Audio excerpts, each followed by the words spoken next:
सत श्री अकाल प्यारे बच्चों। ਅੱਜ ਫਿਰ ਹਾਜ਼ਰ ਹਾਂ ਅਗਲੀ ਵੀਡੀਓ ਲੈ ਕੇ ਮੈਂ। ਤੇ ਅੱਜ ਆਪਾਂ ਕਰਾਂਗੇ ਗਿਆਨੀ ਗੁਰਦੀਪ ਸਿੰਘ ਜੀ ਦੁਆਰਾ ਲਿਖਿਆ ਹੋਇਆ ਪਾਠ ਵੱਡੇ ਮੇਰੇ ਵੱਡੇ ਵਡੇਰੇ, ਜੋ ਕਿ ਤੁਹਾਡੀ ਸਾਹਿਤਮਾਲਾ 10ਵੀਂ ਜਮਾਤ ਦੀ ਬੁੱਕ ਹੈ, ਉਹਦੇ ਵਿੱਚ ਸ਼ਾਮਿਲ ਕੀਤਾ ਗਿਆ ਹੈ। ਤੇ ਆਪਾਂ ਅੱਜ ਕਰਾਂਗੇ ਉਹ। ਤੇ ਆਪਾਂ ਜਿਹੜਾ ਲੇਖਕ ਬਾਰੇ ਥੋੜਾ ਜਾਣਕਾਰੀ ਲੈ ਲੈਂਦੇ ਹਾਂ ਪਹਿਲਾਂ। ਗਿਆਨੀ ਗੁਰਦੀਪ ਸਿੰਘ ਜੀ ਦਾ ਜਨਮ ਪਿੰਡ ਮਿੱਠੇਵਾਲ, ਰਿਆਸਤ ਮਲੇਰਕੋਟਲਾ ਵਿੱਚ 1929 ਈਸਵੀ ਨੂੰ ਸਰਦਾਰ ਹੀਰਾ ਸਿੰਘ ਦੇ ਘਰ ਹੋਇਆ। 1945 ਵਿੱਚ ਆਪ ਨੇ ਗਿਆਨੀ ਪਾਸ ਕੀਤੀ। 1948 ਵਿੱਚ ਜੀਵਨ ਸੰਦੇਸ਼ ਮਾਸਿਕ ਪੱਤਰ ਤੇ 1950 ਵਿੱਚ ਪ੍ਰਕਾਸ਼ ਨਾਂ ਦਾ ਦੈਨਿਕ ਪਰਚਾ ਸ਼ੁਰੂ ਕੀਤਾ। ਤੇ ਆਪ ਵਿਧਾਨ ਪਰਿਸ਼ਦ ਦੇ ਮੈਂਬਰ ਵੀ ਰਹੇ। ਗਿਆਨੀ ਗੁਰਦੀਪ ਸਿੰਘ ਗੁਰਮਤਿ ਸਾਹਿਤ ਦੀ ਖੋਜ ਤੇ ਲਿਪੀ ਆਦਿ ਦੇ ਕਈ ਕਠਿਨ ਮਸਲਿਆਂ ਨੂੰ ਸੁਲਝਾਉਣ ਵਾਲੇ ਲੇਖਕ ਸਨ। ਪ੍ਰਾਚੀਨ ਵਾਰਾਂ, ਰਾਗਮਾਲਾ ਦੀ ਅਸਲੀਅਤ, ਗੁਰਬਾਣੀ ਦਾ ਇਤਿਹਾਸ, ਜੀਵਨ ਦਾ ਉਸਰਈਆ, ਭੱਟਾਂ ਦੇ ਸਵਈਏ ਆਦਿ ਆਪ ਦੇ ਲੇਖ ਸੰਗ੍ਰਹਿ ਹਨ। ਗੰਭੀਰ ਸ਼ੈਲੀ ਵਿੱਚ ਲਿਖਣ ਵਾਲੇ ਇਸ ਗਦ ਲੇਖਕ ਦੀ ਮੇਰਾ ਪਿੰਡ ਪੁਸਤਕ ਪੰਜਾਬੀ ਗਦ ਸਾਹਿਤ ਵਿੱਚ ਕਲਾਸਕੀ ਮਹੱਤਵ ਗ੍ਰਹਿਣ ਕਰ ਚੁੱਕੀ ਹੈ। ਇਸ ਪੁਸਤਕ ਵਿੱਚ ਮਾਲਵੇ ਦੇ ਇੱਕ ਪਿੰਡ ਨੂੰ ਕੇਂਦਰ ਬਿੰਦੂ ਬਣਾ ਕੇ ਪੰਜਾਬ ਦੇ ਸੱਭਿਆਚਾਰ ਬਾਰੇ ਵਿਸ਼ਾਲ ਚਿੱਤਰ ਪੇਸ਼ ਕੀਤਾ ਗਿਆ ਹੈ।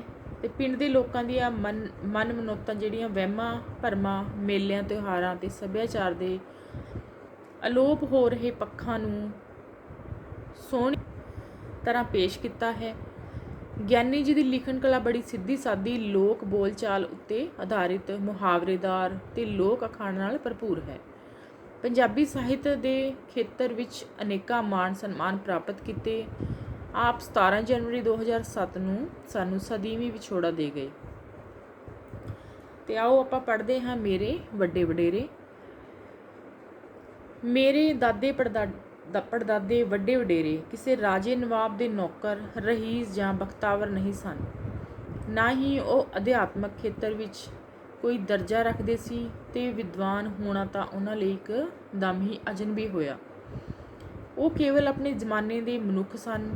ਮੇਰੇ ਵੱਡੇ ਵਡੇਰੇ ਜੇ ਕਿਸੇ ਰਾਜੇ ਨਵਾਬ ਦੇ ਮੁਲਾਜ਼ਮ ਹੁੰਦੇ ਤਾਂ ਅਸੀਂ ਵੀ ਕਿਸੇ ਦਫ਼ਤਰ ਦੇ ਕਲਰਕ ਹੋ ਕੇ 90 ਦੇ ਲੇਖੇ ਵਿੱਚ ਪਏ ਹੋਣਾ ਸੀ। ਤਾਂ ਕਿਤੇ ਫੌਜੀ ਅਫਸਰੀ ਛਾਂਟਦੇ ਹੁੰਦੇ। ਜੇ ਉਹ ਵਿਸਵੇਦਾਰ ਤੇ ਜਗੀਰਦਾਰ ਹੁੰਦੇ ਤਾਂ ਅਸੀਂ ਗਿਆਨੀ ਹੋਣ ਦੀ ਥਾਂ ਸ਼ਿਕਾਰੀ ਹੁੰਦੇ। ਕੁੱਤਿਆਂ ਤੇ ਬੰਦੂਕਾਂ ਦੇ ਦਲਾਂ ਨਾਲ ਦਲ ਭੰਜਨੀ, ਸ਼ਸਤਰ ਤੇ ਸ਼ਮਿਆਨ ਲੈ ਕੇ ਰੋਈਆਂ ਕੱਛਦੇ ਫਿਰਦੇ। ਜੇ ਉਹ ਅਧਿਆਤਮਕ ਭਾਵਾਂ ਵਾਲੇ ਪੂਜਨੀਕ ਹੁੰਦੇ ਤਾਂ ਅਸੀਂ ਕਿਸੇ ਡੇਰੇ ਦੀ ਮਹੰਤੀ ਸੰਭਾਲੀ ਹੁੰਦੀ। ਜਿਨ੍ਹਾਂ ਦੇ ਮਹੰਤਾਂ ਦਾ ਕੰਮ ਅੱਜ ਕੱਲ੍ਹ ਕਥਾ ਕੀਰਤਨ ਦੀ ਥਾਂ ਸਵੇਰੇ ਆਪਣੇ ਹਾਲੀਆਂ ਪਾਲੀਆਂ ਨੂੰ ਧੰਦੇ ਲਗਾਉਣਾ, ਟਿਊਬਵੈੱਲ ਤੇ ਟਰੈਕਟਰ ਚਲਾਉਣਾ ਰਹਿ ਗਿਆ ਹੈ। ਸਾਡੇ ਵੱਡੇ ਵਡੇਰੇ ਜੋ ਵੀ ਸਨ ਠੀਕ ਹੀ ਸਨ। ਆਪਣੇ ਵੱਡੇ ਵਡੇਰਿਆਂ ਦਾ ਵਰਣਨ ਮੈਂ ਪਿਦਰਮ ਸੁਲਤਾਨ ਬੂਤ ਦਾ ਰੋਬ ਜਮਾਉਣ ਲਈ ਨਹੀਂ, ਇਸ ਲਈ ਕਰਨਾ ਜ਼ਰੂਰੀ ਸਮਝਦਾ ਹਾਂ ਕਿ ਮੇਰੇ ਪਿੰਡ ਦੇ ਆਪਣੇ ਵੇਲੇ ਦੇ, ਜਾਂ ਇਉਂ ਕਹੋ ਕਿ ਉਹ ਪੁਰਾਣੇ ਪੰਜਾਬ ਦੇ ਇੱਕ ਨਮੂਨੇ ਦੇ ਪੁਰਖੇ ਸਨ। ਮੈਂ ਆਪਣੇ ਦਾਦੇ ਬਾਬੇ ਅੱਖੀਂ ਨਹੀਂ ਦੇਖੇ, ਉਹਨਾਂ ਦੀਆਂ ਕਹਾਣੀਆਂ ਹੀ ਕੰਨੀ ਸੁਣੀਆਂ ਨੇ। ਤੇ ਉਹ ਕਥਾਵਾਂ ਹੁਣ ਵੀ ਮੇਰੇ ਪਿੰਡ ਦੇ ਕਿਸੇ ਵੀ ਪੁਰਾਣੇ ਆਦਮੀ ਤੋਂ ਸੁਣੀਆਂ ਜਾ ਸਕਦੀਆਂ ਹਨ। ਜਦੋਂ ਮੈਂ ਪਿੰਡ ਰਹਿੰਦਾ ਹੁੰਦਾ ਸਾਂ, ਮੇਰੀਆਂ ਪਾਈਆ ਕੁ ਦੀਆਂ ਹੱਡੀਆਂ ਤੇ ਅਕੇਰੇ ਕਾਰੰਗੇ ਵਾਲਾ ਜੁੱਸਾ ਦੇਖ ਕੇ ਪਿੰਡ ਦੇ ਪੁਰਾਣੇ ਲੋਕ ਕਿਹਾ ਕਰਦੇ ਸਨ, ਵੇਖਾਂ ਕਾਗਜ਼ੀ ਪਹਿਲਵਾਨ ਕਿਵੇਂ ਕੁਲ ਨੂੰ ਲੀਕ ਲਾਉਣ ਲੱਗਾ। ਇਹ ਬਾਬਿਆਂ ਦੇ ਘਰ ਨਕਵਾਇਆ ਪੁੱਤ ਜੰਮ ਪਿਆ ਏ। ਜੇ ਅੱਜ ਇਸ ਦੇ ਦਾਦੇ ਬਾਬੇ ਆ ਕੇ ਦੇਖਣ, ਬਈ ਸਾਡੀ ਔਲਾਦ ਵਿੱਚ ਇਹ ਵੀ ਇੱਕ ਚੰਨ ਚਿਰਾਗ ਹੈ। ਦੋ ਹੱਥੜੀ ਪਏ ਪਿੱਟਣ, ਕਿੱਥੇ ਉਹ ਦਿਓਆਂ ਜਿਹੜੇ ਵੱਡੇ ਕੱਦ ਕਾਠ ਵਾਲੇ ਬੰਦੇ, ਕਿੱਥੇ ਇਹ ਬਲੂੰਗੜਾ ਪਹਿਲਵਾਨ। ਮੇਰੇ ਵੱਡੇ ਵਡੇਰਿਆਂ ਦੀਆਂ ਕਈ ਮਜ਼ੇਦਾਰ ਕਹਾਣੀਆਂ ਹਨ, ਜਿਨ੍ਹਾਂ ਨੂੰ ਪਿੰਡ ਦੇ ਸਿਆਣੇ ਲੋਕ ਤੇ ਗਾਲੜੀ ਚਟਕਾਰੇ ਲਾ ਸੁਣਾਇਆ ਕਰਦੇ ਹਨ। ਮੇਰੇ ਦਾਦੇ 4 ਭਰਾ ਸਨ, ਦਾਸ, ਪੁੰਨੂ, ਰਾਮ ਦਿੱਤਾ ਤੇ ਸਾਹਿਬ ਸਿੰਘ। ਚਾਰੇ ਭਰਾ ਕੱਦ ਵੱਲੋਂ ਇੰਨੇ ਨਰੋਏ ਤੇ ਵੱਡੇ, ਰੱਜ ਕੇ ਖਾਣ ਤੇ ਦੱਬ ਕੇ ਵਾਹੁਣ ਵਾਲੇ, ਇਹੋ ਜਿਹੇ ਕਿ ਆਸ-ਪਾਸ ਦੇ ਪਿੰਡਾਂ ਲਈ ਹਊਆ ਬਣੇ ਹੋਏ ਸਨ। ਲੋਕ ਆਖਦੇ ਹੁੰਦੇ ਸਨ ਕਿ ਜਿਸ ਖੇਤ ਦੇ ਵਿੱਚੋਂ ਦੀ ਇਹ ਚਾਰੇ ਬਾਬੇ ਲੰਘ ਜਾਣ, ਉਹ ਖੇਤ ਵਿੱਚ ਡੰਡੀ ਆਪੇ ਪੈ ਜਾਂਦੀ ਹੈ। ਸਾਡੇ ਵੱਡਿਆਂ ਦਾ ਨੇੜੇ ਦੇ ਪਿੰਡ ਛਾਪੇ ਖੂਨ ਦਾ ਰਿਸ਼ਤਾ ਹੋਣ ਕਰਕੇ ਵਰਤਾਰਾ ਸੀ। ਉਹਨਾਂ ਨੇ ਇੱਕ ਵਿਆਹ ਸਮੇਂ ਮੇਰੇ ਦਾਦਿਆਂ ਨੂੰ ਰੋਟੀ ਉੱਤੇ ਸੱਦਿਆ। ਉਹ ਉਸ ਦਿਨ ਰੋਹੀ ਵਿੱਚ ਹਲ ਵਾਹੁੰਦੇ ਸੀ। ਉੱਥੋਂ ਹੀ ਬਲਦ ਪਿੰਡ ਨੂੰ ਤੋਰ ਕੇ ਸਿੱਧੇ ਦੁਪਹਿਰੇ ਰੋਟੀ ਵੇਲੇ ਨੂੰ ਪਿੰਡ ਛਾਪੇ ਜਾ ਪੁੱਜੇ। ਅੱਗੋਂ ਵਿਆਹ ਵਾਲਿਆਂ ਨੇ ਮੇਲ ਗੇਲ ਲਈ ਇੱਕ ਕੜਾਹਾ ਗੁੜ ਦੇ ਪ੍ਰਸ਼ਾਦ ਦਾ ਕੱਢਿਆ ਹੋਇਆ ਸੀ। ਅਗਲੇ ਨੇ ਕਿਹਾ, ਪਹਿਲਾਂ ਸ਼ਰੀਕੇ ਨੂੰ ਖਵਾ ਲਈਏ। ਸਾਡੇ ਬਾਬੇ ਕੜਾਹ ਖਾਣ ਲਈ ਪਹਿਲਾਂ ਹੀ ਬੈਠ ਗਏ। ਚਾਰੇ ਭਾਈ ਜਿਉਂ ਨੀਵੀਂ ਪਾ ਕੇ ਖਾਣ ਲੱਗੇ। ਪ੍ਰਸ਼ਾਦ ਦਾ ਸਾਰਾ ਕੜਾਹਾ ਸਮੇਟ ਛੱਡਿਆ। ਉਹਨਾਂ ਦੇ ਵਰਤਾਵਿਆਂ ਨੇ ਬਥੇਰਾ ਇੱਧਰ ਉੱਧਰ ਦੇਖਿਆ ਬਈ ਕਿਧਰੇ ਇਹ ਕੜਾਹ ਪ੍ਰਸ਼ਾਦ ਕਿਸੇ ਚੀਜ਼ ਵਿੱਚ ਸੁੱਟੀ ਤਾਂ ਨਹੀਂ ਜਾ ਰਹੇ। ਪਰ ਉਹਨਾਂ ਦੇ ਕੱਦ ਕਾਠ ਤੇ ਖੁਰਾਕ ਹੀ ਇੰਨੀ ਸੀ ਕਿ ਜੇ ਇੱਕ ਕੜਾਹਾ ਹੋਰ ਬਣਿਆ ਹੁੰਦਾ, ਅੱਧ ਪਚੱਧ ਉਸ ਵਿੱਚੋਂ ਕਿਹੜਾ ਨਾ ਚਰ ਜਾਂਦੇ। ਸਾਡੇ ਉਹਨਾਂ ਸੰਬੰਧੀਆਂ ਨੇ ਇਹਨਾਂ ਮਹਾਨ ਪੁਰਖਾਂ ਦੀ ਇਹ ਕਰਨੀ ਕਮਾਈ ਦਾ ਧਿਆਨ ਧਰ ਕੇ ਫੈਸਲਾ ਕਰ ਲਿਆ ਕਿ ਅੱਗੇ ਨੂੰ ਇਹਨਾਂ ਦੇ ਨਾ ਕਦੇ ਵਿਆਹ ਸ਼ਾਦੀ 'ਤੇ ਜਾਣਾ ਹੈ ਤੇ ਨਾ ਹੀ ਇਹਨਾਂ ਨੂੰ ਮੁੜ ਕੇ ਸੱਦਣਾ ਹੈ। ਜਦੋਂ ਮੇਰੇ ਜਿਹੇ ਚਟਾਕੀਆਂ ਖਾਣ ਵਾਲੇ ਕੁੱਲ ਵਿੱਚ ਚੰਨ ਚਿਰਾਗ ਪ੍ਰਗਟ ਹੋਏ, ਫਿਰ ਜਾ ਕੇ ਪੀੜ੍ਹੀਆਂ ਦੀ ਟੁੱਟੀ ਗੰਢੀ ਗਈ। ਖਾਣ ਪੀਣ ਦੇ ਪੱਖ ਨਾਲੋਂ ਵੱਧ ਪ੍ਰਸਿੱਧੀ ਉਹਨਾਂ ਦੀ ਜ਼ੋਰਾਵਰੀ ਵਧੇਰੇ ਮਸ਼ਹੂਰ ਸੀ। ਲੋਕ ਗੱਲਾਂ ਸੁਣਾਉਂਦੇ ਹਨ, ਪੁਰਾਣੇ ਸਮੇਂ ਵਿੱਚ ਪਹਿਲਵਾਨ ਢੋਲ ਵਾਲੇ ਨੂੰ ਨਾਲ ਲੈ ਕੇ ਦਿਗਵਿਜੇ ਦਾ ਝੰਡਾ ਫੜ ਕੇ ਚੜ੍ਹਦੇ ਹੁੰਦੇ ਸੀ। ਇੱਕ ਪਿੰਡ ਫਤਿਹ ਕਰਨਾ, ਦੂਜੇ ਪਿੰਡ ਉੱਤੇ ਚੜ੍ਹਾਈ ਕਰ ਦੇਣੀ। ਨਾਲ ਮੁੰਡੀਰ ਤੇ ਉਹਨਾਂ ਦੇ ਕਈ ਪੱਠੇ ਚਾਂਬਲੇ ਹੁੰਦੇ। ਜਿਸ ਪਿੰਡ ਪੁੱਜਦੇ, ਪਿੰਡ ਦੇ ਲੋਕਾਂ ਲਈ ਪਹਿਲਵਾਨਾਂ ਦਾ ਸਵਾਗਤ ਕਰਨਾ ਜ਼ਰੂਰੀ ਹੁੰਦਾ ਤੇ ਉਹ ਸਵਾਗਤ ਪਿੱਛੋਂ ਸਭਾ ਵਿੱਚ ਝੰਡਾ ਗੱਡ ਦਿੰਦੇ ਬਈ ਜੇ ਕੋਈ ਬੰਦਾ ਇੱਥੇ ਜ਼ੋਰ ਵਾਲਾ ਹੈ ਤਾਂ ਸਾਡੇ ਨਾਲ ਘੁਲ ਲਵੇ।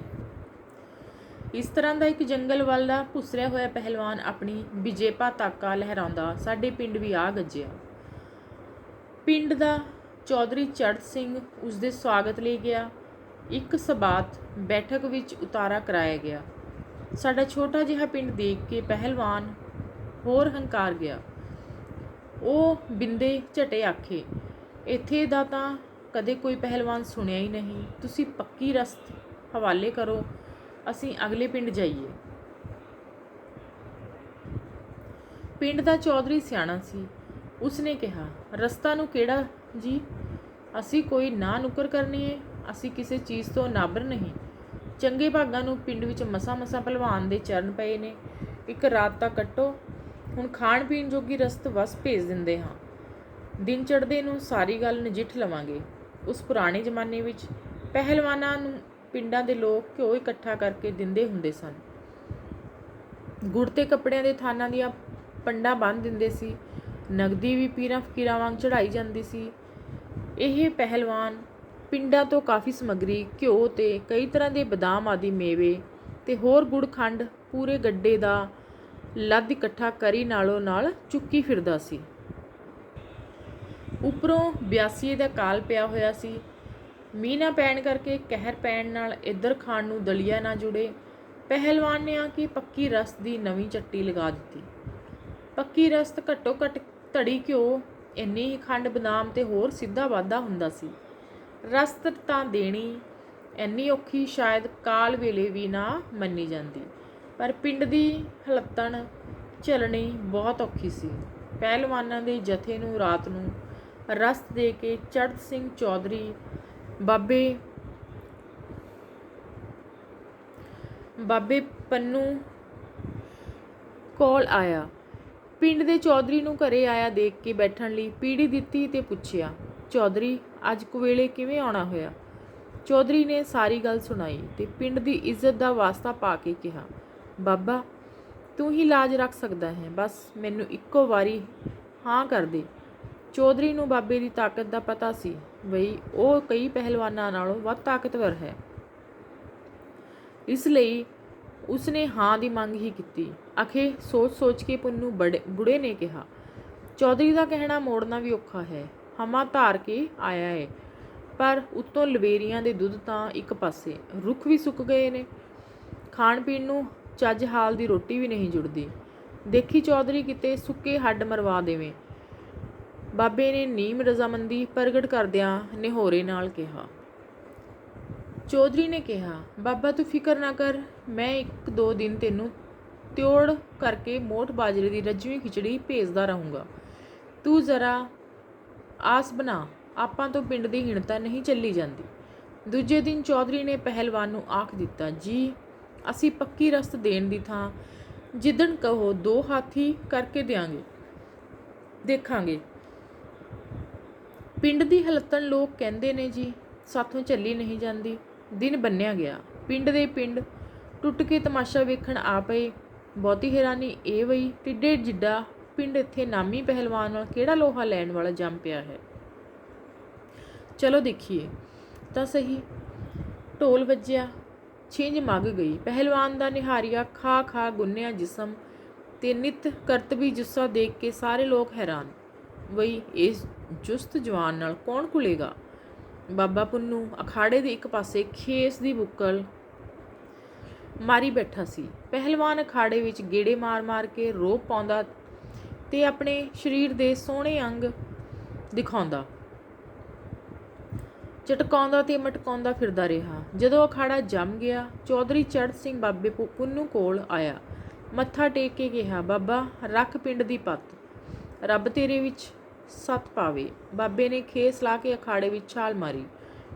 ਕਿੱਥੇ ਨਾਗ ਵਾਂਗ ਲਿਸ਼ਕਦੇ ਜਿਸਮ ਵਾਲਾ ਪਹਿਲਵਾਨ ਦਾ ਜੁੱਸਾ, ਕਿੱਥੇ ਬਾਬਾ ਪੁੰਨੂ ਦਾ ਖੁਰਦਰਾ ਪਿੰਡਾ, ਜਿਸ ਦੇ ਪਿੰਡੇ ਨੂੰ ਤੇਲ ਦੀ ਤਿੱਪ ਵੀ ਨਹੀਂ ਛੋਹੀ ਹੋਈ ਸੀ। ਪਹਿਲਾਂ ਤਾਂ ਬਾਬੇ ਪੁੰਨੂ ਨੂੰ ਦੇਖ ਕੇ ਪਹਿਲਵਾਨ ਖਿੜਖਿੜਾ ਕੇ ਹੱਸਿਆ, ਫਿਰ ਰਹਿਮ ਦੇ ਘਰ ਆ ਕੇ ਬੋਲਿਆ, ਕਿਉਂ ਵਿਚਾਰੇ ਗਰੀਬ ਕਬੀਲਦਾਰ ਬੰਦੇ ਨੂੰ ਮਰਵਾਉਣ ਲੱਗੇ ਹੋ। ਪਹਿਲਵਾਨ ਨੂੰ ਕੱਢੋ ਜੇ 2 ਹੱਥ ਕਰਨੇ ਹਨ। ਬਾਬੇ ਪੁੰਨੂ ਨੇ ਧੀਰਜ ਨਾਲ ਕਿਹਾ, ਕੋਈ ਨਾ ਭਾਈ ਪਹਿਲਵਾਨ, ਕਦੇ ਫੇਰ ਕੱਢਾਂਗੇ। ਪਹਿਲਾਂ ਤੂੰ ਮੇਰੇ ਅਖੜ ਜਿਹੇ ਬੰਦੇ ਨਾਲ ਹੀ ਦੇਖ ਲੈ। 1-2 ਆਰੰਭਿਕ ਹੱਥ ਕਰਨ ਪਿੱਛੋਂ ਬਾਬੇ ਪੁੰਨੂ ਨੇ ਪਹਿਲਵਾਨ ਦੀ ਠੋਡੀ ਹੇਠਾਂ ਕੂਣੀ ਦਾ ਹੌੜਾ ਦੇ ਕੇ ਮਗਰੋਂ ਗਰਦਨ ਵੱਲੋਂ ਵਲੇਵੇ ਨਾਲ ਉਤਾਂਹ ਨੂੰ ਉਰੀਸ ਕੇ ਪਹਿਲਵਾਨ ਨੂੰ ਬਾਹਾਂ ਉੱਤੇ ਧਰਤੀ ਤੋਂ ਉੱਪਰ ਵੱਲ ਨੂੰ ਅਜਿਹਾ ਚੱਕਿਆ ਕਿ ਉਸਦੇ ਪੈਰ ਧਰਤੀ ਉੱਤੇ ਨਾ ਲੱਗਣ। ਸਾਰਾ ਭਾਰ ਮੂੰਹ ਦੀ ਠੋਡੀ ਤੇ ਗਰਦਨ ਉੱਤੇ ਆ ਪਿਆ। ਥੋੜੇ ਚਿਰ ਪਿੱਛੋਂ ਜਦੋਂ ਉਸਦੇ ਅੱਖਾਂ ਦੇ ਆਂਡੇ ਬਾਹਰ ਆਉਣ ਲੱਗੇ, ਸਿਰ ਚਕਰਾਇਆ ਤਾਂ ਲੱਗਾ ਘੋਰੜੂ ਵੱਜਣ। ਪਹਿਲਵਾਨ ਸਾਹਿਬ ਦੇ ਸਾਥੀ ਲੱਗੇ ਤੋਰ ਭੋਰ ਹੋ ਕੇ ਦੇਖਣ। ਮਸਾਂ ਇਸ਼ਾਰਿਆਂ ਨਾਲ ਜਾਨ ਬਖਸ਼ਾਉਣ ਦੇ ਵਾਸਤੇ ਪਾ ਕੇ ਪਹਿਲਵਾਨ ਨੇ ਖਹਿੜਾ ਛੁਡਾਇਆ। ਬਾਬੇ ਪੁੰਨੂ ਨੇ ਲੋਕਾਂ ਨੂੰ ਕਿਹਾ, ਦੇਖੋ ਭਾਈ, ਅਸੀਂ ਹਾਲਾਂ ਘੁਲੇ ਨਹੀਂ। ਇਸ ਪਹਿਲਵਾਨ ਨੂੰ ਕਹੇ, ਜਿੰਨਾ ਚਿਰ ਇੱਕ ਜਣਾ ਪੁੱਠਾ ਸਿੱਧਾ ਨਹੀਂ ਹੋ ਜਾਂਦਾ, ਉਤਨਾ ਚਿਰ ਕੁਸ਼ਤੀ ਪੂਰੀ ਨਹੀਂ ਹੁੰਦੀ। ਲੋਕ ਉਸ ਪਹਿਲਵਾਨ ਨੂੰ ਘੇਰ ਕੇ ਅਖਾੜੇ ਵੱਲ ਖਿੱਚਣ ਤੇ ਉਹ ਉੱਥੋਂ ਭੱਜਣ ਦੇ ਰਾਹ ਲੱਭੇ। ਆਖਰ ਦਿਨ ਛਿਪਦੇ ਤੋਂ ਪਹਿਲਾਂ ਆਪਣਾ ਲੂੰਗ ਲਾਣਾ ਛੱਡ ਕੇ ਪੱਤਰਾ ਵਾਚ ਗਿਆ। ਬਾਬੇ ਪੁੰਨੂ ਦੀ ਜੈ ਦੀ ਧੁਨੀ ਲੋਕਾਂ ਦੇ ਦਿਲਾਂ ਵਿੱਚ ਕਈ ਵਰ੍ਹੇ ਗੂੰਜਦੀ ਰਹੀ। ਇੱਕ ਵਾਰ ਦੀ ਗੱਲ ਹੈ, ਇੱਕ ਪੁਰਾਣੇ ਸ਼ਹਿਤੂਤ ਦਾ ਦਰਖਤ ਹਨੇਰੀ ਨਾਲ ਜੜ੍ਹਾਂ ਤੋਂ ਉਖੜ ਕੇ ਰਾਹ ਵਿਚਾਲੇ ਡਿੱਗ ਪਿਆ। ਉਸ ਦੀਆਂ ਜੜ੍ਹਾਂ ਧਰਤੀ ਤੋਂ ਉਖੜ ਕੇ ਬਾਹਰ ਆ ਗਈਆਂ, ਪਰ ਵਿੱਚੋਂ ਅਲੈਦਾ ਨਾ ਹੋਣ ਦਰਖਤ ਰਾਹ ਵਿੱਚ ਅੜਿੱਕਾ ਬਣ ਕੇ ਪੈ ਗਿਆ। ਸਾਡਾ ਇੱਕ ਬੁੱਢਾ ਬਾਬਾ ਉੱਧਰ ਲੰਘ ਰਿਹਾ ਸੀ। ਸ਼ਹਿਤੂਤ ਕੋਲ ਖੜੇ 1-2 ਬੰਦੇ ਸੋਚ ਰਹੇ ਸੀ, ਵਈ ਇਸ ਦੇ ਬੜਾਂਗ ਨੂੰ ਪਹਿਲਾਂ ਛਾਂਗੀਏ ਜਾਂ ਜੜ੍ਹਾਂ ਤੇ ਤਣੇ ਵੱਢੀਏ, ਤਾਂ ਜੋ ਕਿਵੇਂ ਛੇਤੀ ਰਾਹ ਬਣੇ ਤੇ ਲਾਂਘਾ ਹੋਵੇ। ਕੋਲੋਂ ਦੀ ਲੰਘਿਆ ਜਾਂਦਾ ਬਾਬਾ ਦੇਖ ਕੇ ਪੁੱਛਣ ਲੱਗੇ, ਬਾਬਾ ਇਸ ਦੀ ਛਾਂਗ ਛੰਗਾਈ ਦੱਸ ਕਿਵੇਂ ਕਰੀਏ। ਬਾਬੇ ਨੇ ਕਿਹਾ, ਖਿੱਚ ਕੇ ਘਰ ਲੈ ਜਾਵੋ, ਆਪੇ ਛਾਂਗ ਛੰਗਾਈ ਹੁੰਦੀ ਰਹੇਗੀ। ਉਹਨਾਂ ਕਿਹਾ, ਲੈ ਵੇ ਬਾਬਾ, ਰਹੀ ਗੱਲ ਜੇ ਤੂੰ ਖਿੱਚ ਕੇ ਲੈ ਜਾਵੇਂ ਤਾਂ ਸ਼ਹਿਤੂਤ ਤੇਰਾ ਹੋਇਆ। ਬਸ ਫਿਰ ਕੀ ਸੀ। ਬਾਬੇ ਨੇ ਪਹਿਲਾਂ ਬੜਾਂਗ ਵਾਲੇ ਪਾਸਿਓਂ ਸ਼ਹਿਤੂਤ ਨੂੰ ਉਥਲ-ਪੁਥਲ ਕੇ ਜੜ੍ਹਾਂ ਉਖਾੜ ਦਿੱਤੀਆਂ, ਫਿਰ ਜੜ੍ਹਾਂ ਵੱਲੋਂ ਖਿੱਚ ਕੇ ਅੰਦਰ ਵੜ ਕੇ ਦਮ ਲਿਆ। ਤੰਗ ਦਰਵਾਜ਼ੇ ਵਿੱਚ ਅੜਿੱਕਾ ਲੱਗਿਆ। 2-4 ਝਟਕੇ ਲਾ ਕੇ ਜੜ੍ਹਾਂ ਵੱਲੋਂ ਟਾਹਣੇ ਟਾਹਣੀਆਂ ਫੜ ਕੇ ਅਜਿਹੇ ਖਿੱਚੇ ਕਿ ਉਹ ਸੁੱਕੜ ਕੇ ਨਾਲ ਲੱਗ ਗਈਆਂ। ਫਿਰ 2-4 ਹੁਜਕਿਆਂ ਨਾਲ ਸਾਰਾ ਰੁੱਖ ਘਸੀਟ ਕੇ ਅੰਦਰ ਖਿੱਚ ਕੇ ਸੁੱਟ ਦਿੱਤਾ। ਜਿਨ੍ਹਾਂ ਸੱਜਣਾਂ ਨੂੰ ਇਹਨਾਂ ਗੱਲਾਂ ਉੱਤੇ ਇਤਬਾਰ ਨਾ ਹੋਵੇ, ਉਹ ਸਾਡੇ ਇੱਕ ਘਰ ਵਿੱਚ ਕਿੱਕਰ ਦੀ ਚੜੀ ਹੋਈ ਲਟੈਣ ਦਾ ਪ੍ਰਤੱਖ ਪ੍ਰਮਾਣ ਅੱਖੀਂ ਦੇਖ ਸਕਦੇ ਹਨ, ਜਿਸ ਦੀ ਕਥਾ ਇਸ ਤਰ੍ਹਾਂ ਹੈ। ਕਹਿੰਦੇ ਹਨ, ਸਾਡਾ ਵੱਡਾ ਦਾਦਾ ਦਾਸ ਬਾਹਰ ਮੇਰੇ ਵਿੱਚ ਡੰਗਰਾਂ ਨੂੰ ਵੱਗ ਵਿੱਚ ਰਲਾਉਣ ਗਿਆ। ਫਿਰਦੇ ਫਰਾਂਦੇ ਦੀ ਇੱਕ ਕਿੱਕਰ ਦੀ ਗੇਲੀ ਉੱਤੇ ਨਿਗਾਹ ਪੈ ਗਈ। ਉਸ ਗੇਲੀ ਨੂੰ ਕੁਝ ਬੰਦੇ ਪਹਿਲਾਂ ਕਿਧਰੋਂ ਦੂਰ ਨੇੜਿਓਂ ਉੱਥੇ ਲਿਆ ਕੇ ਸੁੱਟ ਗਏ ਸੀ। ਬਈ ਜਦੋਂ ਦੌ ਲੱਗਿਆ ਫਿਰ ਪਿੰਡ ਲੈ ਚੱਲਾਂਗੇ। ਲੱਕੜ ਦੀ ਅਜਿਹੀ ਮਾਰ ਧਾੜ ਪਹਿਲਾਂ ਆਮ ਹੁੰਦੀ ਸੀ। ਸਾਡੇ ਬਾਬੇ ਨੇ ਕਿਹਾ, ਚੌਧਰੀ ਇਹ ਟੰਬਾ ਜਿਹਾ ਕਿਸ ਦਾ ਹੈ? ਉਸ ਦਾ ਜਿਹੜਾ ਲੈ ਜਾਵੇ। ਚੌਧਰੀ ਨੇ ਵਿਅੰਗ ਕੀਤਾ, ਬਈ ਇਹ ਐਡੀ ਲੱਕੜ ਨੂੰ ਟੰਬਾ ਹੀ ਦੱਸਦਾ ਹੈ। ਫਿਰ ਚੌਧਰੀ ਬੁਰਾ ਨਾ ਮਨਾਉਣਾ ਆਖ ਕੇ ਬਾਬੇ ਨੇ ਨਾ ਕੀਤੀ। ਹੂੰ ਝੱਟ ਮੋਢਾ ਹੇਠਾਂ ਡਾਹ ਦਿੱਤਾ ਤੇ ਕਿੱਕਰ ਦੀ ਗੇਲੀ ਘਰ ਲਿਆ ਸੁੱਟੀ। ਉਸ ਦੀ ਲਟੈਣ ਚੜ੍ਹਾਈ ਗਈ। 80-90 ਵਰ੍ਹੇ ਪਿੱਛੋਂ ਪਿਛਲੇ ਸਾਲੀ ਉਹ ਸੁੱਕੀ ਪਈ ਤੱਚ-ਮੱਚ ਹੋ ਕੇ ਹੌਲੀ ਹੋਈ ਲਟੈਣ ਜਦੋਂ ਚੜ੍ਹਾਈ ਗਈ ਤਾਂ ਪਿੰਡ ਦੇ 94 8-10 ਗੱਭਰੂ ਇਕੱਠੇ ਕਰਨੇ ਪਏ। ਉਹ ਰਲ ਕੇ ਲਟੈਣ ਚੜ੍ਹਾਉਣ, ਨਾਲੇ ਬਾਬਿਆਂ ਦੇ ਗੁਣ ਗਾਉਣ। ਬਈ ਦੇਖੋ ਹੁਣ ਸਾਡੇ ਸਾਰੇ ਪਿੰਡ ਦੇ 94 ਮੁੰਡੇ ਲੱਗੇ ਹਨ। ਬਾਬਾ ਪਤਾ ਨਹੀਂ ਕਾਹਦਾ ਬਣਿਆ ਹੋਇਆ ਸੀ, ਜਿਹੜਾ ਇਕੱਲਾ ਹੀ ਇਹ ਗੇਲੀ ਚੁੱਕ ਲਿਆਇਆ ਸੀ। ਇਕੱਲੇ ਬਾਬਿਆਂ ਦੀਆਂ ਗੱਲਾਂ ਹੀ ਨਹੀਂ, ਉਹਨਾਂ ਦੀਆਂ ਭੈਣਾਂ ਵੀ ਅਜਿਹੀਆਂ ਸੀ। ਕਹਿੰਦੇ ਇੱਕ ਵਾਰ ਸਾਡੇ ਘਰ ਦੇ ਸਾਰੇ ਜੀਅ ਜਦੋਂ ਬਾਹਰ ਜਵਾਰ ਦੇ ਸਿੱਟੇ ਡੰਗਦੇ ਸੀ, ਉਹਨਾਂ ਦੀ ਛੋਟੀ ਭੈਣ ਰੋਟੀ ਲੈ ਕੇ ਗਈ। ਆਉਂਦੀ ਹੋਈ ਡੂੰਘੇ ਹੋਏ ਸਾਰੇ ਸਿੱਟਿਆਂ ਦੀ ਪੰਡ ਬੰਨ੍ਹ ਲਿਆਈ। ਜਦੋਂ ਉਹ ਸਿੱਟੇ ਕੁੱਟ ਕੇ ਸਾਰੀ ਜਵਾਰ ਜੋਖੀ ਤਾਂ 5 ਮਣ ਕੱਚੀ ਹੋਈ। ਬਾਕੀ ਨਿੱਕ ਸੁੱਖ ਜੋਖਿਆ ਹੀ ਪਰੇ ਸੁੱਟ ਦਿੱਤਾ। ਬਾਬਿਆਂ ਦੀ ਇੱਕ ਭੈਣ ਪਿੰਡ ਚੜਿੱਕ ਵਿੱਚ ਵਿਆਹੀ ਹੋਈ ਸੀ। ਪਹਿਲਾਂ ਪਹਿਲ ਸਹੁਰੇ ਗਈ ਤਾਂ ਸ਼ਾਮ ਨੂੰ ਬਾਹਰ ਜਾਣ ਵੇਲੇ ਰਾਹ ਵਿੱਚ ਇੱਕ ਪਹਿਲਵਾਨ ਮੁਗਦਰ ਚੁੱਕਦਾ ਦੇਖਿਆ। ਵਾਪਸ ਘਰ ਆਉਣ ਵੇਲੇ ਅਖਾੜਾ ਵਿਜੜ ਚੁੱਕਾ ਸੀ। ਬਾਬਿਆਂ ਦੀ ਭੈਣ ਨੇ ਆਪਣੀ ਸੱਸ ਨੂੰ ਪੁੱਛਿਆ, ਅੰਮਾ ਇੱਥੇ ਮੁੰਡੇ ਜਿਹੇ ਕੀ ਕਰਦੇ ਸੀ? ਧੀਏ ਇਹ ਮੁਗਦਰ ਚੁੱਕਦੇ ਸੀ। ਪਿੰਡ ਦਾ ਇੱਕ ਪਹਿਲਵਾਨ ਬੜਾ ਨਰੋਆ ਹੈ, ਉਹ ਬਿਨਾਂ ਹੋਰ ਕੋਈ ਨੇੜੇ ਦੇ ਪਿੰਡ ਵਿੱਚ ਮੁਗਦਰ ਨੂੰ ਚੁੱਕ ਨਹੀਂ ਸਕਦਾ। ਬਾਕੀ ਲੋਕ ਦੂਰੋਂ ਨੇੜਿਓਂ ਉਸ ਨੂੰ ਦੇਖਣ ਆਏ ਹੋਏ ਸੀ। ਸਾਹਮਣੇ ਮੁਗਦਰ ਪਿਆ ਸੀ। ਅੰਮਾ ਜੀ ਇਸੇ ਨੂੰ ਮੁਗਦਰ ਆਖਦੇ ਹਨ, ਆਖ ਕੇ ਉਸਨੇ ਜਿਉਂ ਚੁੱਕਿਆ, ਨਾਲ ਲੱਗਦੇ ਇੱਕ ਖੋਲੇ ਵਿੱਚ ਵਗਾਹ ਸੁੱਟਿਆ। ਦਿਨ ਚੜ੍ਹਿਆ ਤਾਂ ਲੋਕ ਲੱਗੇ ਮੁਗਦਰ ਦੀ ਭਾਲ ਕਰਨ। ਆਖਰ ਨਾਲ ਦੇ ਖੋਲੇ ਵਿੱਚ ਮਿਲ ਗਿਆ। ਜਿਵੇਂ ਕਿਸੇ ਨੇ ਰਾਹ ਵਿੱਚ ਲੱਗਦਾ ਅੜਿੱਕਾ ਦੂਰ ਕਰਨ ਲਈ ਇੱਕ ਰੋੜਾ ਪਰੇ ਵਗਾਹ ਸੁੱਟਿਆ ਹੋਵੇ। ਇਸ ਤਰ੍ਹਾਂ ਮੁਗਦਰ ਪਿਆ ਦੇਖਿਆ ਤਾਂ 4-5 ਜਣੇ ਰੇੜ ਕੇ ਮੁੜ ਉੱਥੇ ਲੈ ਆਏ। ਪਹਿਲਵਾਨ ਨੂੰ ਪਤਾ ਲੱਗਿਆ, ਉਹ ਭਮੱਤਰ ਗਿਆ, ਵਈ ਮੇਰੇ ਬਿਨਾਂ ਇਸ ਮੁਗਦਰ ਨੂੰ ਹਿਲਾਉਣ ਵਾਲਾ ਹੋਰ ਇੱਥੇ ਕੌਣ ਆ ਗਿਆ ਹੈ।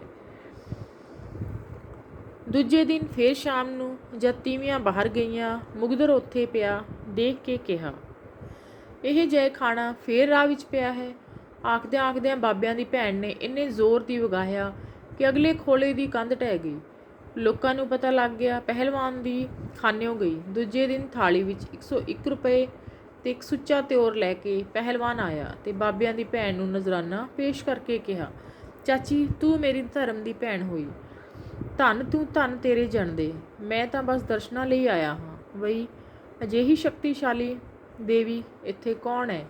ਮੈਂ ਅੱਜ ਤੋਂ ਪਹਿਲਵਾਨੀ ਛੱਡੀ। ਕਹਿੰਦੇ ਜੀ ਜਿਤਨਾ ਚਿਰ ਪਹਿਲਵਾਨ ਜਿਉਂਦਾ ਰਿਹਾ, ਹਰ ਇੱਕ ਤਿੱਥ ਤਿਉਹਾਰ ਉੱਤੇ ਬਾਬਿਆਂ ਦੀ ਭੈਣ ਨੂੰ ਤਿਉਰ ਤੇ ਕੱਪੜੇ ਲੀੜੇ ਚੜਾਉਂਦਾ ਰਿਹਾ। ਬਾਬਿਆਂ ਦੀ ਉਸ ਭੈਣ ਦੇ 2 ਪੁੱਤ ਜਨਮੇ। ਕਹਿੰਦੇ ਦੁੱਧ ਰਿੜਕਣ ਵੇਲੇ ਉਹ ਦੋਹਾਂ ਨੂੰ ਕੋਲੇ ਸੱਦ ਲੈਂਦੀ ਤੇ ਜੋ ਮੱਖਣੀ ਨਿਕਲਦੀ ਅੱਧੋ ਅੱਧ ਵੰਡ ਕੇ ਖਵਾਉਂਦੀ। ਫਿਰ ਦੌੜਾਉਂਦੀ, ਨਸਾਉਂਦੀ ਤੇ ਜ਼ੋਰ ਕਰਾਉਂਦੀ। ਉਹਨਾਂ ਵਿੱਚੋਂ ਇੱਕ ਵੱਡਾ ਮੰਗਲ ਸਿੰਘ ਨਾਮੀ ਪਹਿਲਵਾਨ ਹੋਇਆ। ਉਹ ਆਪਣੇ ਮਾਮਿਆਂ ਨੂੰ ਮਿਲਣ ਲਈ ਮੇਰੇ ਪਿੰਡ ਆਇਆ ਤੇ ਲੋਕਾਂ ਨੇ 1 ਮਹੀਨੇ ਲਈ ਘੁਲਣ ਵਾਸਤੇ ਰੱਖ ਲਿਆ। ਉਹ ਸਵਾ ਮਣ ਦੀਆਂ ਮੂੰਗਫਲੀਆਂ ਫੇਰਿਆ ਕਰਦਾ ਸੀ। ਮਹੀਨਾ ਭਰ ਮੂੰਗਫਲੀਆਂ ਫੇਰਦਾ ਰਿਹਾ। ਸਾਰਾ ਪਿੰਡ ਦੇਖਣ ਜਾਂਦਾ, ਬਾਹਰੋਂ ਵੀ ਲੋਕ ਦੇਖਣ ਆਉਂਦੇ, ਪਰ ਮੇਰੇ ਬਾਬੇ ਹੋਰੀ ਨੇ ਨਾ ਗਏ। ਇੱਕ ਦਿਨ ਚੌਧਰੀ ਨੇ ਕਿਹਾ, ਬਾਬਾ ਤੁਹਾਡਾ ਭਾਣਜਾ ਆਇਆ ਹੋਇਆ ਹੈ, ਕਿਸੇ ਦਿਨ ਉਸਦਾ ਕਰਤੱਵ ਦੇਖ ਕੇ ਹੌਸਲਾ ਅਫਜ਼ਾਈ ਤਾਂ ਕਰਵਾਓ। ਬਾਬੇ ਨੇ ਕਿਹਾ, ਐਵੇਂ ਕਿਧਰੇ ਨਮੋਸ਼ੀ ਨਾ ਦਿਵਾ ਦੇਵੇਂ। ਚੰਗਾ, ਕਿਸੇ ਦਿਨ ਆਵਾਂਗੇ। ਅਗਲੇ ਦਿਨ ਜਦੋਂ ਬਾਬਾ ਗਿਆ ਤਾਂ ਉਸਦੇ ਪਹਿਲਵਾਨ ਭਾਣਜੇ ਨੇ ਮੂੰਹ 'ਤੇ ਲਾਲੀਆਂ ਆ ਗਈਆਂ। ਉਸਨੇ ਕਿਹਾ, 20-25 ਸ਼ੇਰ ਦੇ ਅੱਜ ਹੋਰ 2 ਸੰਗਲ ਮੂੰਗਲੀਆਂ ਨੂੰ ਬੰਨ੍ਹ ਦੇਵੋ, ਮੇਰਾ ਮਾਮਾ ਦੇਖਣ ਆਇਆ ਹੈ। ਜਦੋਂ ਉਸਨੇ ਸੰਗਲ ਬੰਨ੍ਹ ਕੇ ਮੂੰਗਲੀਆਂ ਫੇਰੀਆਂ ਤਾਂ ਮਾਮੇ ਨੇ ਆਪਣੇ ਭਾਣਜੇ ਨੂੰ ਭੱਜ ਕੇ ਕੁੱਛੜ ਵਿੱਚ ਲੈ ਲਿਆ। ਪੁੱਤਰਾ, ਤੂੰ ਲਾਜ ਰੱਖੇਗਾ ਸਾਡੀ, ਆ ਕੇ ਇੱਕ ਚਾਂਦੀ ਦਾ ਡਬਲ ਰੁਪਈਆ ਦਿੱਤਾ ਅਤੇ ਧੜੀ ਘਿਓ, ਜੋ ਉਦੋਂ 3 ਰੁਪਏ ਦਾ ਹੁੰਦਾ ਸੀ। ਪਿੰਡ ਦੇ ਲੋਕਾਂ ਨੇ ਵੀ ਬੜਾ ਕੁਝ ਦਿੱਤਾ। ਮੇਰੇ ਪਿੰਡ ਸਾਧਾਂ ਦੇ ਡੇਰੇ ਪਈਆਂ ਉਹ ਮੂੰਗਫਲੀਆਂ ਮੈਂ ਵੀ ਅੱਖੀਂ ਦੇਖੀਆਂ ਹਨ। ਇਹੋ ਜਿਹੀਆਂ ਕਥਾਵਾਂ ਮੈਂ ਸੁਣੀਆਂ ਹਨ, ਅੱਖੀਂ ਤੱਕੀਆਂ ਨਹੀਂ। ਇਸ ਲਈ ਮੈਂ ਛੋਟਾ ਹੁੰਦਾ ਤਾਂ ਮੈਨੂੰ ਦਿਓਆਂ ਦੀਆਂ ਕਹਾਣੀਆਂ ਸੁਣ ਕੇ ਜਿਤਨਾ ਸਹਿਮ ਲੱਗਦਾ ਸੀ, ਉਤਨਾ ਹੀ ਆਪਣੇ ਵੱਡੇ ਵਡੇਰਿਆਂ ਦੀਆਂ ਗੱਲਾਂ ਸੁਣ ਕੇ। ਕਈ ਵਾਰ ਖਿਆਲ ਆਉਂਦਾ ਹੈ, ਕਿਧਰੇ ਸਾਡੇ ਬਾਬੇ ਵੀ ਕੋਈ ਦਿਓ ਦਾਨੋ ਤਾਂ ਨਹੀਂ ਸਨ। ਪੁਰਾਣੇ ਪੰਜਾਬੀਆਂ ਦੇ ਲੋਕਾਂ ਦੇ ਬਲ ਦੀ ਗੁਆਚੀ ਹੋਈ ਇੰਨੀ ਪ੍ਰਮਾਣਿਕ ਤਸਵੀਰ ਕਿਵੇਂ ਛੁਪਾ ਕੇ ਰੱਖੀ ਜਾ ਸਕਦੀ ਹੈ, ਸੋ ਹਾਜ਼ਰ ਕਰਨੀ ਹੀ ਠੀਕ ਸਮਝੀ। ਹਾਂਜੀ ਬੱਚਿਓ, ਇਹ ਸੀ ਆਪਣਾ ਪਾਠ ਮੇਰੇ ਵੱਡੇ ਵਡੇਰੇ ਗਿਆਨੀ ਗੁਰਦੀਪ ਸਿੰਘ ਜੀ ਦੁਆਰਾ ਲਿਖਿਆ ਹੋਇਆ। ਇਸ ਵਿੱਚ ਕੀ ਦੱਸਿਆ ਹੈ, ਲੇਖਕ ਨੇ ਆਪਣੇ ਜਿਹੜੇ ਵੱਡੇ ਵਡੇਰੇ ਸੀ, ਪੁਰਾਣੇ ਦਾਦੇ ਪੜਦਾਦੇ, ਉਹਨਾਂ ਬਾਰੇ ਦੱਸਿਆ ਹੈ ਕਿ ਉਹ ਕਿਸ ਤਰ੍ਹਾਂ ਖਾਂਦੇ ਸਨ, ਕਿਸ ਤਰ੍ਹਾਂ ਪੀਂਦੇ ਸਨ, ਅਤੇ ਕਿਵੇਂ ਕੀ ਉਹਨਾਂ ਦਾ ਜਿਹੜਾ ਰਹਿਣ ਸਹਿਣ ਸੀ, ਅਤੇ ਕਿਵੇਂ ਦੀਆਂ ਉਹਨਾਂ ਦੀਆਂ ਖੁਰਾਕਾਂ ਸਨ, ਅਤੇ ਕਿੰਨੇ ਜ਼ਿਆਦਾ ਉਹ ਬਹਾਦਰ ਹੁੰਦੇ ਸਨ। ਉਹਨਾਂ ਦੇ ਸਰੀਰ ਸੀ ਜਿਹੜੇ ਉਹ ਬਹੁਤ ਹੀ ਮਜ਼ਬੂਤ ਅਤੇ ਤਾਕਤਵਰ ਹੁੰਦੇ ਸਨ। ਪਰ ਜੋ ਅੱਜ ਕੱਲ੍ਹ ਦਾ ਹੈ ਰਹਿਣ ਸਹਿਣ, ਖਾਣ ਪੀਣ, ਉਹ ਉਸ ਵੇਲੇ ਦੇ ਖਾਣ ਪੀਣ ਨਾਲੋਂ ਬਹੁਤ ਜ਼ਿਆਦਾ ਥੱਲੇ ਹੈ। ਅਤੇ ਇਸ ਤਰ੍ਹਾਂ ਲੇਖਕ ਨੇ ਜਿਹੜੇ ਆਪਣੇ ਪੁਰਾਣੀਆਂ ਬਜ਼ੁਰਗਾਂ ਦੀਆਂ ਘਟਨਾਵਾਂ, ਕਹਾਣੀਆਂ, ਉਹਨਾਂ ਬਾਰੇ ਸਾਨੂੰ ਇਸ ਪਾਠ ਰਾਹੀਂ ਦੱਸਿਆ ਹੈ, ਜੋ ਕਿ ਬਹੁਤ ਵਧੀਆ ਤਰੀਕੇ ਨਾਲ ਸਮਝਾਇਆ ਗਿਆ ਹੈ। ਅਤੇ ਇਹ ਸੀ ਬੱਚਿਓ ਅੱਜ ਦੀ ਵੀਡੀਓ। ਇਸ ਪਾਠ ਨੂੰ ਸੁਣੋ, ਸਮਝੋ, ਅਤੇ ਜੇ ਤੁਹਾਨੂੰ ਸਮਝ ਆਇਆ ਹੋਵੇ ਤਾਂ ਇਸ ਨੂੰ ਕਮੈਂਟ ਕਰਕੇ ਜ਼ਰੂਰ ਦੱਸਣਾ, ਅਤੇ ਚੈਨਲ ਨੂੰ ਸਬਸਕ੍ਰਾਈਬ ਕਰਨਾ ਨਾ ਭੁੱਲਣਾ, ਤਾਂ ਕਿ ਮੇਰੀ ਆਉਣ ਵਾਲੀਆਂ ਵੀਡੀਓਜ਼ ਤੁਹਾਡੇ ਕੋਲ ਜਲਦ ਤੋਂ ਜਲਦ ਪਹੁੰਚ ਸਕਣ।